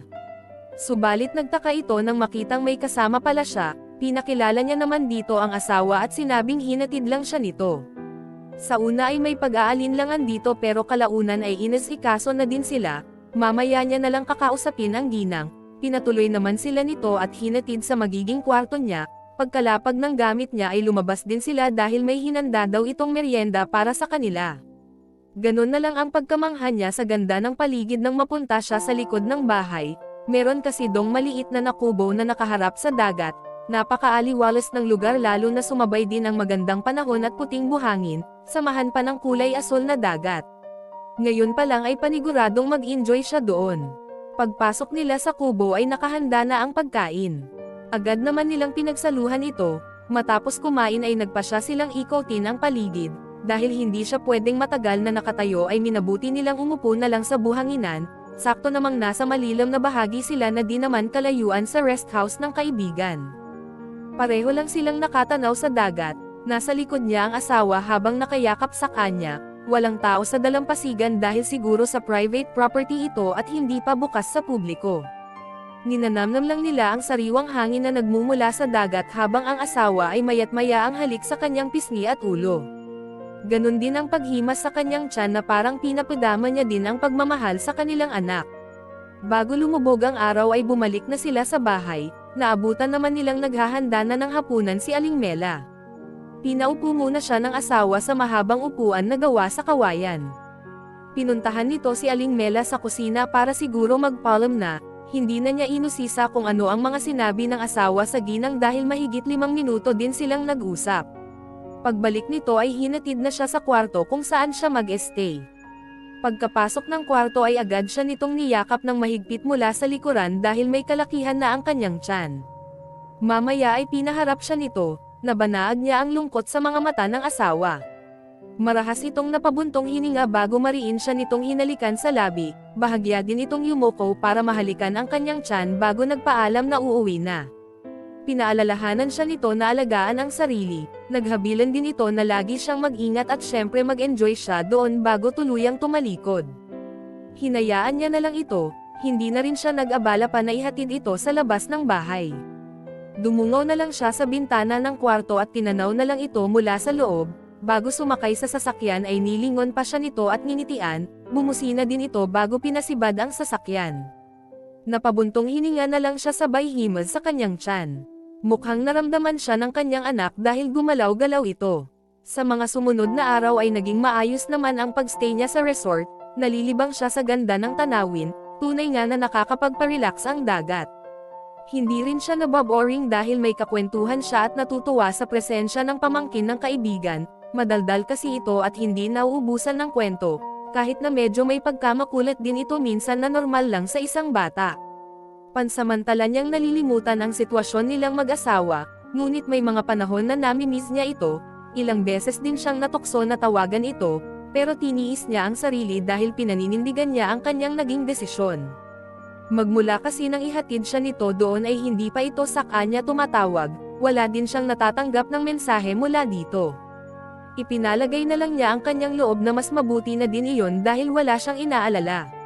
Pero isang araw ay nagulat siya sa biglaang pagbisita nito sa kanya, habang sinasarado niya ang pinto ng kanyang tinutuluyang kwarto ay bigla na lang may yamakap sa kanya na siyang kinaigtad niya. Paglingon ay ang mukha ng nakangiting asawa ang nakita niya, agad siya nitong hinalikan sa pisngi at tinanong kung naka-ready na siya. Ngayong araw kasi ang schedule ng kanyang monthly check-up, 7 buwan na din ang kanilang baby, sa kanyang puso ay masaya siya dahil kahit papano hindi nito nakalimutan ang araw na iyon. Nagtaka siya na hindi man lang nolinagan ang pagdating nito, wala kasi siyang narinig na ugong ng sasakyan, hindi niya alam kung anong oras ito dumating. Nagpaalam lang sila kay Aling Mela na magpapacheck up muna, tumanggo lang ang matanda at umalis na sila para makabalik din agad. Pagkarating sa hospital kung saan naka-duty ang doktor niya ay inasikaso naman sila agad, inalam na din nila ang gender ng kanilang baby. Tuwang-tuwa siya ng malamang babae ang magiging anak nila. Hindi niya kasi ini-expect na ipagkakaloob agad sa kanila ang kanyang hiling, palagi niya kasing pinagdarasal mula nang magbuntis siya na sana babae ang kanilang anak. Pero nang ma-ospital siya ay hindi na niya pinagdasal ang magiging gender ng baby nila, lagi na lang niyang hinihiling ay maging malusog ang bata kahit anong maging gender pa nito. Bonus na lang kung pagkakalooban sila ng anak na babae.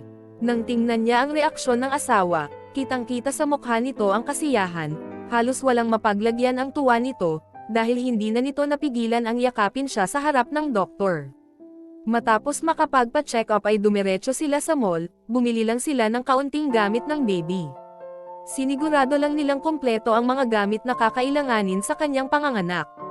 Nang matapos sa pamimili ay kumain muna sila sa nadaanang restaurant, bumili din siya ng pasalubong kina Aling Mela. Pagdating sa bahay ay masaya niyang ibinalita sa matanda ang gender ng baby nila. Tuwang-tuwa din ito at napayakap pa nga sa asawa na parang close na close ang dalawa. Hindi na lang niya pinansin iyon dahil baka dala lang ng kasiyahan. Umuwi din ang asawa bago paabutin ng dilim sa daan, pero bago umalis ay mahigpit siya nitong niyakap habang masayang nagpapasalamat sa kanya. Pinaharap siya nito at masayang pinagmasdan ang kanyang kabuuan habang ang kamay ay humahaplos sa kanyang mukha. Maya-maya pa ay binigyan siya nito ng makapugtong halik sa labi, nang pangapusan ng hininga ay saka lang ito humiwalay sa kanya. Humalik uli ito sa kanyang noo bago tumalikod. Nang matutulog na siya ay hindi pa rin mawala ang ngiti sa kanyang labi dahil sa magandang balita sa kanila. At higit sa lahat ay nakasama niya ngayon ang kanyang asawa. Nang sumapit ang 8 buwan ng kanyang pagbubuntis ay muli siyang pinuntahan ni Jasper, magkasama uli sila sa kanyang monthly check-up, sinundo siya nito at katulad ng dati ay dumdiretso muna sila sa mall bago siya ihatid pa uwi. Subalit 1 linggo bago sumapit ang kanyang due date ay sinundo na siya nito dahil mahihirapan daw sa biyahe kapag mangganganak na siya. Medyo malayo pa kasi ang biyahe bago makarating sa hospital, nagpaalam siya kay Aling Mela at nagpasalamat sa pagpapatuloy nito sa kanya, nalungkot ng bahagya ang matanda, ganon na din ang apo nito. Nangako na lang siya na bibisita sila dito kapag may pagkakataon. Akala niya ay sa bahay nila sila uuwi, pero nagulat siya nang pumasok sila sa isang apartment malapit sa hospital, hindi pa siya nakakapagtanong sa asawa ay inunahan na siya nito, nirentahan niya daw iyon para malapit lang sa hospital sa oras na mangganganak na siya. Pero malapit lang din naman ang bahay nila doon, halos wala pang 15 minutes ang biyahe hanggang sa hospital, hindi na lang niya ito kinontra, kumpleto ang nasabing apartment, comfortable naman siya, samantala hindi siya iniwan ng asawa. Simula ng pagdating nila ay hindi rin ito pumapasok sa trabaho hanggang sa araw ng panganganak niya. Sobrang sakit ang naramdaman niya noong nag-labor siya, pero naiibsan ito dahil nasa tabi niya ang asawa, inaalalayan siya nito lalo na nang lalabas na ang baby nila, sumama din ito sa loob ng delivery room. Hindi nito binitiwan ang kamay niya hanggang mailabas niya ang baby nila. Labis ang kasiyahan niya nang marinig ang unang pag-iyak ng anak nila. Pinakarga ito sa kanya kahit hindi pa masyadong nalilinisan, agad niya itong niyakap bago sa kanya kinuha ng nurse upang paliguan ito. Dahil sa pagod ay nawalan siya ng malay, ang huli niyang natandaan ay ang paghalik ng asawa sa kanyang noo at pagsabi nitong "I'm so proud of you babe." Nagising siya sa isang private room. Namulatan niya ang kanyang asawa na nakangiti habang karga ang kanilang anak. Hindi pa siya nito napapansin na gising na siya, kaya malaya niya itong pinagmasdan. Nakatutok lang ang mata nito sa kanilang anak habang puno ng pagmamahal itong pinagmamasdan. Ang sarap sa pakiramdam na mabungaran ang mag-ama niya sa ganoong tanawin. Maya-maya pa ay napansin din siya nito. Agad nitong inilapag ang anak sa crib na malapit sa kanya bago siya dinaluhan, inalok siya nito ng pagkain dahil baka gutom na daw siya. Pero agad niya itong tinanggihan at humingi lang ng tubig dahil nauuhaw siya. Bago iabot ang bote ng isang mineral water na may straw, ay nalalayan muna siya nitong umupo, pinasandal muna siya sa kama bago pinainom. Matapos makainom ay inabot niya din agad dito ang bote at tiningnan ang anak na nasa crib. Agad naman nakuha ng asawa ang gusto niya, muli nitong binuhat ang anak at inabot sa kanya. Nang nasa bisig na niya ang anak ay hindi niya napigil ang mapaluha, dahil sa wakas ay hawak na niya ang anak nila, mataman niya itong tinatitigan habang hawak ang isang maliit na kamay. Nung ipakarga kasi sa kanya ng nurse ay hindi pa napapaliguan ito, kaya hindi niya pa napagmamasdang mabuti ang itsura nito. Nag-uma pa ang sayang nararamdaman niya. Kamukha ito ng ama, halos walang nakuha sa kanya. Sana wag lang mamana ang ugali at takbo ng isip ng ama, munting hiling niya sa kanyang isip. Maya-maya pa ay naramdaman niyang kinabig sila ng asawa para yakapin, iyon ang nabutang tagpo ng nurse sa kanila. Nagbigay lang ito ng papel para kunin ang pangalan ng baby nila, nagkatinginan silang mag-asawa, napag-usapan kasi nila na pareho silang magbibigay ng pangalan dito. Naisip niya pangalan dito ay Jana habang ang ibinigay naman ng asawa ay Pearl, kaya pinangalanan nilang Jana Pearl ang anak. Pagkatapos maibigay sa nurse ang pangalan ay umalis na din ito, Nakangiting nagkatinginan naman silang mag-asawa at muli siya nitong tinabig para mahalikan sa noo. Inabot ng 5 araw sila sa hospital. Ang gusto pa nga ni Jasper ay magstay pa sila doon ng 1 pang linggo para siguradong nakabawi na siya ng lakas. Ngunit hindi na siya pumayag, gusto na niyang makauwi para mas maramdaman niya ang pagiging ina. Mas gusto niyang alagaan ang anak sa bahay nila. Hindi naman siya kinontra pa ng asawa. Inasikaso agad nito ang paglabas nila, at ang pinagtataka niya ay halos magdadalawang linggo nang hindi pumapasok ang asawa sa trabaho. Sa pagkakaalam kasi niya ay 1 linggo lang ang paternity leave. Maraming mga katanungan ang tumatakbo sa kanyang isipan, ngunit sinarili na lang niya dahil wala din naman siyang mapapala kung mag-uusisa sa asawa. Natuto na siya, hanggat walang sinasabi ang asawa ay mananatili na lang akong tahimik. Nakakapagod na din mag-intindi lalo na sa taong ayaw naman magpaintindi.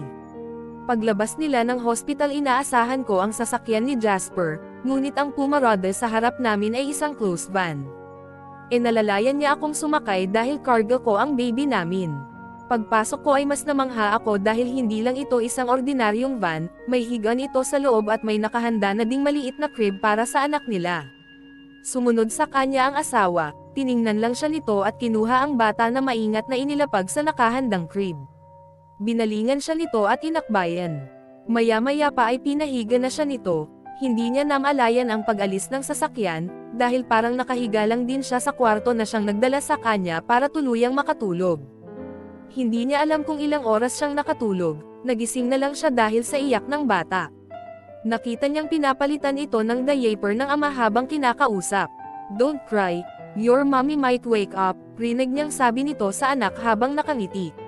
Nang matapos mapalitan ay hindi pa siya nito napapansing gising na, kinarga nito ang bata at inugoy. "Gutom ka na ba? You want mommy's milk na?" Patuloy nitong pagkausap sa anak. Hindi na siya nakatiis, bumangon na siya dahil baka nagugutom na nga ang anak, patuloy pa din kasi ito sa pag-ungot. Napansin naman siya ng asawa, pinalapit niya ito sa kanya at kinuha ang bata mula sa bisig nito. Agad niya naman itong pinadidi dahil breastfeeding mom siya. Gutom na nga ang anak niya. Nang tingnan niya ang asawa ay mababakas ang pagmamahal sa mata nito habang pinagmamasdan silang mag-ina. Tinanong niya ito kung malayo pa ba sila. Tiningnan naman nito ang relo sa kanyang bisig sabay sabing about 30 minutes ay makakarating na sila. Muling nakatulog ang anak. Ilang sandali pa ay may kumatok sa pinto ng van. Saka lang niya napansin na nakahinto na sila. Binuksan ng asawa ang pinto at dumungaw naman ang driver, nag-abiso ito na nakarating na sila. Dahil hindi pa tapos dumid ang anak ay hinintay niya muna itong matapos, baka kasi umiyak kapag pinatigil niya ito. Ang asawa niya naman ay nauna nang bumaba para ipasok ang mga gamit sa loob ng bahay. Bumalik din ito sa kanila. Nang mabusog ang anak ay saka lang siya bumaba ng sasakyan, bumungad sa kanya ang 2-story house, hindi ito kalakihan katulad ng unang bahay nila. "Kaninong bahay ito?" tanong niya sa asawa, ngunit wala itong naging sagot bagkus ay inalalayan siya nito papasok sa loob. Pagkapasok ay bumungad agad sa kanya ang mga balloons na nakakalat sa sahig at nakabitin sa kesem na kulay white at pink, may nakadikit din sa pader na "Welcome home Mommy and Jana" na nakatarpaulin pa. Sa hagdan naman pataas ay mga bulaklak na nakasabit sa railings na kulay white at pink din. Iginiya siya ng asawa paakyat ng hagdan, nakaalalay pa din ito sa kanilang mag-ina. Pagdating sa taas ay may nakita siyang 2 pinto, nilagpasan nila yung unang pinto bago pumasok sa pangalawang pinto, pinagbuksan naman sila ng asawa at pinon na siyang pumasok sa loob. Wala pa din siyang imak na sinusunod ang asawa, ngunit nang makapasok ay namangha siya sa nakita. Puro light pink ang kanyang nakikita, simula sa wall paint, sa kesame, sa kurtina ng bintana, maging ang kama ay kulay pink din na may kulambo na pang prinsesa ang style, meron na din dong drawer, crib, stroller, walker at mga laruan na halos may touch of pink. Naluha siya sa kanyang nakita, hindi niya ini-expect na may pag-anito ang asawa, hindi naman kasi nito nababanggit sa kanya ang tungkol dito. Basta ang sinigurado lang nitong bilhin sa kanya ay gamit nilang mag-ina sa panganganak. Napayakap siya sa kargang anak, maya-maya pa ay naramdaman niya ang pagyakap sa kanila ng kanyang asawa. "Nagustuhan mo ba?" tanong nito sa kanya. Tangulang ang naging sagot niya, baka mabasag ang kanyang boses kapag nagsalita siya dahil sa pinipigilan niyang maiyak. Kinuha nito sa kanya ang anak at inilapag muna sa crib bago naman siya giniya patungo sa isang kwarto. Bago pumasok ay nakasalubong pa nila ang ina nito na matamis na nakangiti sa kanila. Hindi niya alam kung paano magre-react sa bainan kaya naman ngumiti na lang din siya. Bago sila nilagpasan nito at dumiretso sa kwarto ng anak. Binuksan naman ng asawa ang kwarto at pumasok sila. Pagdating sa loob ay may nakita siyang isang palumpon ng bulaklak. Pinaupo naman siya ng asawa sa gilid ng kama at inabot ang bulaklak sa kanya. Nakangiti naman ito ngunit halatang kinakabahan. Tinanggap niya naman ang bulaklak. Maya-maya pa ay umupo din ang asawa paarap sa kanya. Inabot nito ang dalawang kamay niya at dinala sa bibig para halikan. Huminga muna ito ng malalim bago tumingin ng diretso sa kanya na hindi pa rin binibitiwan ang kanyang mga kamay. Babe, una sa lahat sorry sa lahat ng kagaguhang nagawa ko, alam kong wala nang magagawa ang paghingi ko sa iyo ng tawad. Dahil nangyari na ang mga hindi dapat nangyari, nasaktan kita ng hindi ko namamalayan, akala ko kasi tama pa ang ginagawa ko. Kahit alam ko sa sarili ko na wala naman akong ginagawang mali at dapat kong ika-guilty. Salamat dahil sa ginawa mo ay nagising ako, hindi ko malalaman na mali na pala ang ginagawa ko, na may nasasaktan na pala ako dahil sa mga kinikilos ko. At ang worst pa is yung taong handa akong intindihin kung mas nilawakan ko lang ang pag-iisip ko. Nung araw ng pag-uwi ko na hindi kita makita, agad akong binalot ng takot, akala ko iniwan mo na ako, hinanap kita sa bahay nyo, sa mga kaibigan mo, maging sa school nyo kahit gabing-gabi inikat ko pa din yun, sa pag-aakalang nandoon ka. Halos kakabalik ko lang noon sa bahay nang ma-receive ko ang message mo na nasa hospital ka, mas dumoble ang takot na nararamdaman ko, sari-sari ang pumapasok nun sa isip ko lalo na nang tinatawagan kita pero di ka naman sumasagot. Nagmadali ako nun para puntahan ka sa hospital, hindi ko nga alam kung paano ako nakarating doon nang hindi na-aksidente. Dahil ang nasa isip ko noon ay makita ka agad. Pagpasok ko noon sa kwarto mo, naabutan ko ang kaibigan mo na binabantayan ka. Kinausap ko siya at sinabi niya sa akin ang nangyari sa'yo, halos gusto kong saktan ang sarili ko noon, dahil alam ko ako ang dahilan kung bakit nangyari yun sa'yo at muntik pang mawala ang anak natin. Kaya naman kahit madaling araw pa ay nag-file agad ako ng leave sa trabaho para mabantayan ka at para makabawi sana sa iyo. Kahit alam kong wala akong mukhang ihaharap sa iyo ay kinapalan ko na at nilakasan ang loob ko, sinisisi ko ang sarili ko sa nangyari. Noong naglabas ka ng sama ng loob sa akin para akong binuhusan ng malamig na tubig, hindi ko kaya na nakikita kang mag-breakdown, para akong sinasampal ng paulit-ulit ng katotohanan kung gaano ako kawalang kwentang tao. Kaya kahit na halos ikababaliw ko ang paglayo mo sa akin ay tinanggap ko para mas maging okay kayo ni baby.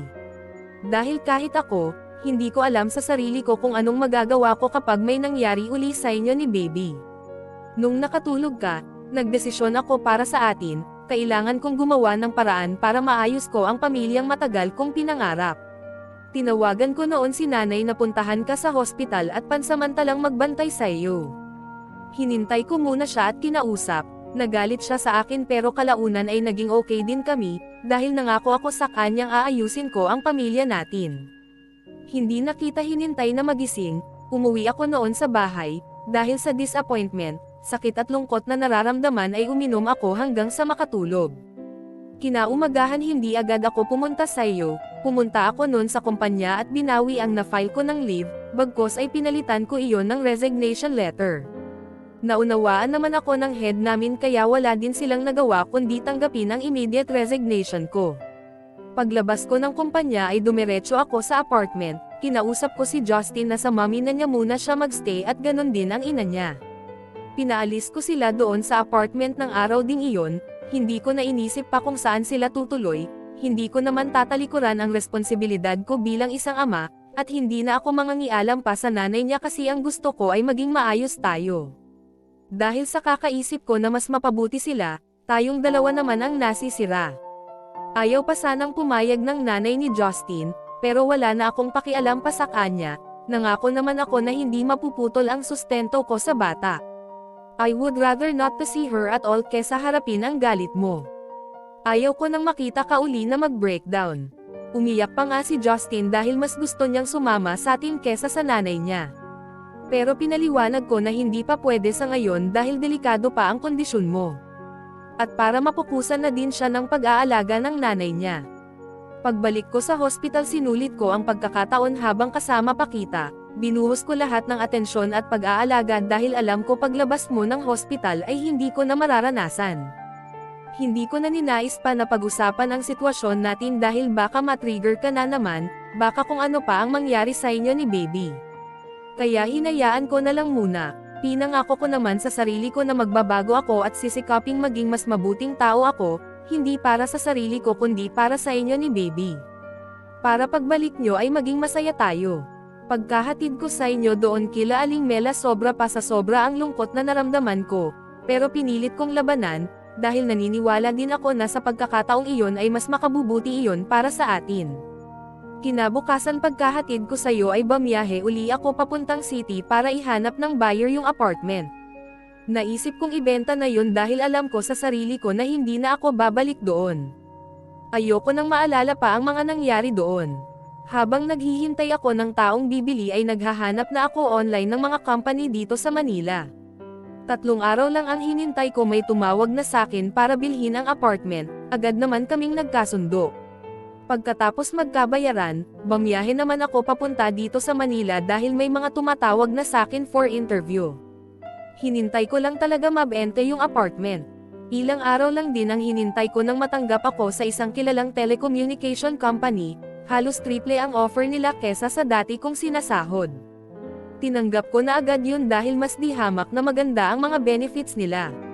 Naghanap na din ako ng bahay na pwede natin tirahan, kaya yung perang pinagbentahan ng apartment ay binayad ko dito, dinagdagan ko na lang. Ito palang kasi pansamantala ang kaya kong bilhin na bahay para sa atin babe. Ang mahalaga ay makapagsimula uli tayo ng bago. Ikaw, ako at si Jana. Gustong-gusto ko na sana sabihin ito sa iyo, kaso tiniis ko ang sarili na huwag kang tawagan, baka bumalik lang kasi agad ako sayo. Gayunpaman ay siniguro ko na pagkapanganak mo ay dito na tayo uuwi. Lahat ng ito ay alam pareho ng pamilya natin. Wala akong nilihim sa kanila. Si Mommy ay pansamantala lang dito. Babalik din siya ng probinsya kapag nakapag-adjust na tayo dito sa Manila. Yung bahay natin ay nandoon pa din para kapag uuwi tayo doon ay meron tayong matutuluyan. Binilin ko lang kay nanay na bisitahin at linisan tuwing linggo kapag hindi sila busy. Sila kasi ang malapit doon. Sana nagustuhan mo ang ayos ng kwarto ni baby. Kung sakaling may kulang o nais mong idagdag sabihin mo lang sakin babe. Yun lang kasi ang mga naisip ko. Alam mo bang sobra akong natuwa ng malamang babae ang magiging anak natin. Sobra-sobra ang pasasalamat ko sa Panginoon dahil dininag niya ang panalangin ko. Gusto ko kasi talaga babae ang maging anak natin, para dalawa ko na kayong aalagaan. Natutuwang patuloy nito. Nakikinig lang ako sa kanya sa buong oras na nagsasalita siya. Nakakatuwa dahil hindi nasayang yung mga araw na magkalayo kami dahil kahit papaano ay binago kami ng sitwasyon. May isa nga pala akong hihilingin sa'yo babe, sana ay pumayag ka. Gusto ko sana muna na maging full-time mom ka kay Jana pansamantala. Kapag malaki na siya at kung gusto mong bumalik uli sa pagtuturo ay hindi kita pipigilan, gusto ko kasi sana na focus ka lang muna kay baby. Or kung magtuturo ka uli ay yung online class na lang ang handle mo, para kasama mo pa din si baby kung papayag ka lang naman. Akong bahala mag-provide ng mga pangangailangan nyo babe. Hanggat kaya ko, willing akong ibigay sa inyo lahat, kasi gusto kong maging masaya tayo. I'll be more sensitive now towards your feelings. Because you and Jana's happiness are my top priority now. I'll do my best to be a better husband to you and father to my children. If ever na makalimot ako, just tap me at pag-usapan natin. Habang buhay akong babawi sa'yo. Ano sa tingin mo? Antag nito sakin nang hindi ako kumikibo. Sa totoo lang ay natutuwa siya sa pagbabago ng kanyang asawa, sana ay magtuloy-tuloy na siyang ganito. Gusto ko na sana siyang yakapin at pumayag sa gusto niya, respeto na din bilang padre de pamilya. Ngunit magpapakipot muna siya ng very light lang naman. Imbes na sumagot ay tumayo siya at binawi ang kamay ko na hindi niya pa din banibitawan. Tumalikod na ako at akmang lalabas na ako ng kwarto ay sumunod ito at niyakap ako mula sa likuran. Babe please, magsalita ka naman, pumapayag ka naman diba? Pangungulit nito sa kanya. Kumalas ako sa yakap niya at hinarap ito at sinabihan ng, Now you know how I feel sa tuwing hindi ka sumasagot sa mga tanong ko, sabay labas ng kwarto. Ngayon alam ko na ang gagawin ko, kapag gusto ko siyang magsalita ay mananahimik lang ako at hayaan siyang mabaliw sa kakaisip kung ano ang tumatakbo sa isip ko. Pero alam kong hindi ko siya matitiis, dahil siya pa din ang lalaking pinakasalan ko, na matagal kong pinangarap na pag-ukulan ako ng pansin. Ang lalaking mahal at mamahalin ko. I still have a lot of fears sa paglipat namin sa bagong lugar. At sa pagpayag ko na maging full-time mom at housewife. Pero alam ko rin na makakayanan kong harapin ang takot na iyon, dahil mayroon akong asawa na handang magsakripisyo para sa akin. He has a lot of flaws. He doesn't talk too much. He would rather say sorry and leave it that way than explain his side. And that's his nature. But because of what he's willing to sacrifice for me and our marriage. I know those flaws are negotiable. And I'm willing to make some adjustments, lalo pa ngayon na nagbabago na siya. He's willing to sacrifice everything para lang mapanatag ako. And I know those adjustments are big factors to make our marriage work. At dito na nga nagtatapos ang kwento ni Dana at Jasper. Pinaglayo at sinubok man sila ng panahon, ngunit tadhana pa rin ang gumawa ng paraan para muling bumalik sa isa't isa. Kung nagandahan kayo sa kwento, please subscribe to my channel. Huwag nyo din kalimutan na mag-iwan ng like at comment. Click nyo na din ang bell para updated kayo sa mga bagong storya na ibabahagi ko. Maraming salamat at happy listening!